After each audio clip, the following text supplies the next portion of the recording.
எல்லா செயல்களுக்கும் மூலதனமா இருக்கிறதால தான் என்ன மூளைன்னு கூப்பிடுவாங்க. நீங்க சிந்திக்கிறது, தகவல் பரிமாற்றம் செய்யறது எல்லாம் என்னாலதான். நான் ஒரு லைப்ரரி மாதிரி எல்லா விஷயங்களையும் கத்துக்கிட்டு கற்ற விஷயங்களை பத்திரப்படுத்தி வச்சு உங்களை பெரிய அறிவாளியா காட்டுறது நான் தான். உங்களோட உணர்வுகளையும் உடல் அசைவுகளையும் கூட நான் தான் கட்டுப்படுத்துறேன். ஆனா ஏதோ உலகத்திலேயே உங்களுக்கு தான் இல்லாத வேலையும் பிரச்சனையும் கவலையும் இருக்க மாதிரி நிம்மதி இல்லாம மன அழுத்தத்தை உண்டாக்கி எனக்கு பிரஷர் குடுக்கறீங்க. சரியா தூங்குறது இல்ல, சத்தான உணவு சாப்பிடுறது இல்ல, உடற்பயிற்சி பண்றது இல்ல, மனசை அமைதியா வச்சுக்க ஒரு சின்ன முயற்சி கூட எடுக்கிறது இல்ல.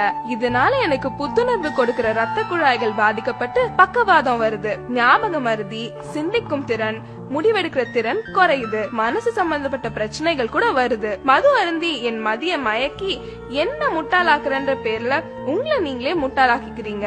எதுக்குங்க இந்த பரபரப்பு? அமைதியா வாழுங்க, நல்லா தூங்குங்க, நிம்மதியா இருங்க, புத்திசாலின்னு எனக்கு பேர் வாங்கி கொடுங்க. அதுதான் உங்களுக்கும் பெருமை, எனக்கும் பெருமை. உங்க உடம்புல எல்லா உறுப்புகளும் 1 2ன்னு தான் இருக்கும். ஆனா நான் மட்டும் தாங்க 32 இருக்கேன். நான் அதிகமா இருக்கிறதுனாலவோ என்னவோ தெரியல, நீங்க என்ன சரியாவே கவனிக்கிறது இல்ல. இன்னும் நான் யாருன்னு தெரியலையா? நான் தாங்க உங்க பல்லு பேசுறேன். நான் நீங்க சாப்பிடுற உணவை மென்னு சிறு துகள்களா மாற்றி செரிமானத்துக்கு முதுகெலும்பா இருக்கிறேன். பல்லு போச்சுன்னா சொல்லு போச்சுன்னு சொல்லுவாங்க. நான் இல்லன்னா உங்க பேச்சு கூட தெளிவா இருக்காது. நீங்க சிரிக்கும் போது உங்களை பளிச்சுன்னு அழகா காட்டுறது நான் தான். நான் இல்லன்னா நீங்க சிரிக்க கூட யோசிப்பீங்க. இவ்வளவு முக்கியமான எண்ணெய புகையில பாக்கு போட்டு சிகரெட் பிடிச்சு அழுக்காக்குறீங்க. குளிர்பானம்ன்ற பேர்ல கண்டதையும் பிடிச்சு என்ன சொத்தையாக்குறீங்க. ஒரு நல்ல சாப்பாட்டை கூட ருசிச்சு சாப்பிட முடியாம பண்றீங்க. இனிமேலாவது என்னுடைய கஷ்டத்தை புரிஞ்சுக்கிட்டு கொஞ்சம் இதையெல்லாம் தவிர்க்கிறீங்களா? நான் என்னோட வேலையை சரியா செய்யற வரைக்கும் தான் உங்களை எல்லாரும் பேர் சொல்லி கூப்பிடுவாங்க. நான் என் வேலையை நிறுத்திட்டா என்னதான் உங்க அப்பா அம்மா அழகான பேர் வச்சாலும் அத மறந்துட்டு பிணம்னு சாதாரணமா சொல்லிடுவாங்க. அவ்வளவு முக்கியமான ஆளு யாருன்னு பாக்குறீங்களா? நான் தாங்க உங்க நுரையீரல் பேசுறேன். எவ்வளவு தூசும் மாசும் நிறைஞ்ச காத்த நீங்க உள்ள இழுத்தாலும் நீங்க வாழ்றதுக்கு மூல காரணமா இருக்கிற ஆக்சிஜனை மட்டும் சுத்திகரிச்சு உங்க உடலுக்கு அனுப்புறேன். ஏற்கனவே சுற்றுப்புற மாசால சிரமப்பட்டு இருக்கேன். அத புரிஞ்சுக்காம என்னைய சிகரெட்டு பீடி பிடிச்சு நச்சு வாய்களை செலுத்தி என்னைய அடைக்கிறீங்க. வேலை செய்ய விடாம என்னோட காத்து பைகளை செயலிழக்க வைக்கிறீங்க. புற்றுநோய்க்கு மட்டும் இல்லாம பல நோய்க்கு ஆளாக்குறீங்க. இது என்னோட நுரையீரல், என்ன வேணும்னா செய்வேன்ற மாதிரி என்ன மட்டுமா கஷ்டப்படுத்துறீங்க? நீங்க இழுத்து விடுற புகை உங்களையும் மத்தவங்களையும் பாதிக்குது. உங்களை அழிக்கவே உங்களுக்கு உரிமை இல்லாத போது மத்தவங்களை அழிக்க உங்களுக்கு என்ன உரிமை இருக்கு? பூவை போன்றவள் நான், சாம்பல் நிரப்புற கிண்ணம் இல்ல. விடுங்களே, வேண்டாமே, வாழுங்க, வாழ விடுங்க. ஹலோ, கொஞ்சம் நில்லுங்க. என்ன கேக்குதா? நான் தான் உங்க இதயம் பேசுறேன். இதயம்னு சொன்ன உடனே உங்களுக்கு ஞாபகம் வர்றது உங்க காதல் தான். இப்படி காதலின் சின்னமான என்னையும் கொஞ்சம் காதலிக்கலாம்ல. நான் ஒரு நிமிஷம் கூட ஓய்வெடுக்காம துடிச்சு துடிச்சு ரத்தத்தை சீரா உங்க உடல் முழுவதும் கிடைக்க செய்றேன். நான் துடிக்கலனா நீங்க துடிச்சு போயிடுவீங்க. ஆனா சிகரெட்டு, மது, ஆரோக்கியம் இல்லாத மேல்நாட்டு உணவு, கொழுப்புள்ள உணவு சாப்பிட்டு உடற்பயிற்சியும் செய்யாம எனக்கு அழுத்தத்தை கொடுத்து மாரடைப்பு வர செய்யறீங்க.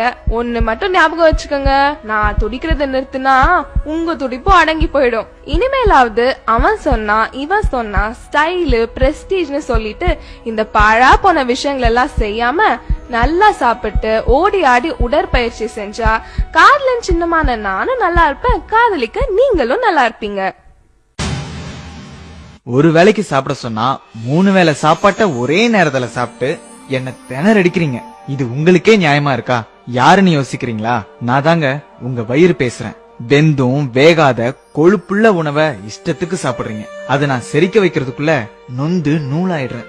செரிமானத்துக்கு உதவி பண்றேன்ற பேர்ல கேஸ் நிறைஞ்ச குளிர்பானங்களை குடிக்கிறீங்க. இதுல மேலும் நான் புண்ணாயிடுறேன். இப்படி ஒரு பக்கம் அதிகமா சாப்பிட்டு சாகடிக்கிறீங்கன்னா இன்னொரு பக்கம் வேளா வேலைக்கு சாப்பிடாம டயட்ன்ற பேர்ல சாகடிக்கிறீங்க. இது போதாதுன்னு இன்னும் கஷ்டம் கொடுக்கற மாதிரி மது அருந்தி அந்த கசப்ப மறைக்க ஆரோக்கியம் இல்லாத உணவை சைட் டிஷ்னு ஸ்டைலா சொல்லிட்டு சாப்பிடுறீங்க. நீங்களே கொஞ்சம் யோசிச்சு பாருங்க, நான் எவ்வளவு மென்மையானவன்னு.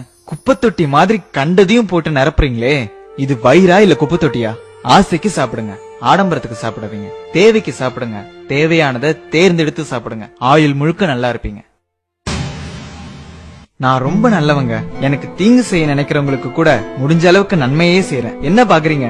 நான் தான் உங்க கிட்னி பேசுறேன். உங்க உடம்புல உள்ள அழுக்கு அனைத்தையும் வடிகட்டுறது நான் தான். உடம்புல உள்ள தண்ணி, உப்பு மற்றும் அமிலங்களை சமநிலையா வச்சுக்க உதவுறேன். பல்வேறு ஹார்மோன்களையும் நான் சுரக்கிறேன். பல நன்மைகளை உங்களுக்கு செய்யற எனக்கு பதிலுக்கு நீங்க என்ன செய்றீங்க? தீங்குன்னு தெரிஞ்சே மது அருந்துறீங்க, சிகரெட் குடிக்கிறீங்க, கண்டதையும் சாப்பிட்டுட்டு உடற்பயிற்சி கூட செய்ய மாட்டீங்க. கெட்டதை சுத்திகரிக்கிறதுக்கு உதவியா தண்ணியாவது நிறைய குடிக்கிறீங்களான்னா அதுவும் இல்ல. குளிர்பானம்ன்ற பேர்ல கண்ட ஆசிடையும் குடிக்கிறீங்க. நீங்க நிறைய கழிவு அனுப்புறதாலயோ என்னவோ நான் 2 உறுப்புகளா படைக்கப்பட்டிருக்கேன். நான் பாதிக்கப்பட்டு சர்க்கரை நோய்னு டாக்டர் சொல்லிட்டா அப்ப மட்டும் என்ன விழுந்து விழுந்து மருந்து மாத்திரை கொடுத்து பக்குவமா கவனிக்கிறீங்க. இருந்த என்ன பிரயோஜனம்? போனது போனது தானே.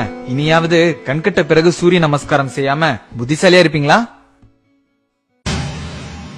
நான் ஒரு சுத்திகரிப்பு ஆலை, ஒரு சேமிப்பு கிடங்கு. பல வேலைகளை ஒன்னா செய்றேன். யாருன்னு பாக்குறீங்களா? நான் தாங்க உங்க லிவர், அதாங்க கல்லீரல். உங்களுக்கு எங்கேயாவது அடிபட்டுச்சுன்னா ரத்தம் வெளியே போகாம உரைய வைக்கிறது நான் தான். நீங்க சாப்பிடுற எல்லாத்தையும் செரிக்க வைக்கிறதும் நான் தான். உங்க ரத்தத்தை சுத்திகரிச்சு உங்களுக்கு தேவையான சக்தியையும் நான் சேமிச்சு வைக்கிறேன். இது மட்டும் இல்லாம பல விட்டமின்களையும் மினரல்களையும் கூட நான் தான் சேமிச்சு வைக்கிறேன். மது குடிக்கிறதாலையும் கண்ட குளிர்பானங்களை குடிக்கிறதாலையும் பதப்படுத்தப்பட்ட ஆரோக்கியம் இல்லாத உணவை சாப்பிடுறதாலையும் என்னோட சுத்திகரிக்கிற திறமை இழந்து புற்றுநோய்க்கு கூட ஆளாகிறேன். 100 ரூபாய் டாக்டருக்கு ஃபீஸ் கொடுக்க கஷ்டப்பட்டுட்டு சின்ன சின்ன பிரச்சனைகளுக்கு எல்லாம் நீங்களே பெரிய டாக்டர் மாதிரி மருந்து மாத்திரை வாங்கி சாப்பிடுறீங்க. இதுக்கு பதிலா எனக்கு விஷத்தையே கொடுத்துடலாம். 100 ரூபாய் மிச்சம் பிடிக்கிறேன்னு 500க்கும் மேற்பட்ட வேலைகளை செய்யற என்ன கஷ்டப்படுத்தி நீங்களும் பல ஆயிரங்களை இழக்கிறீங்க.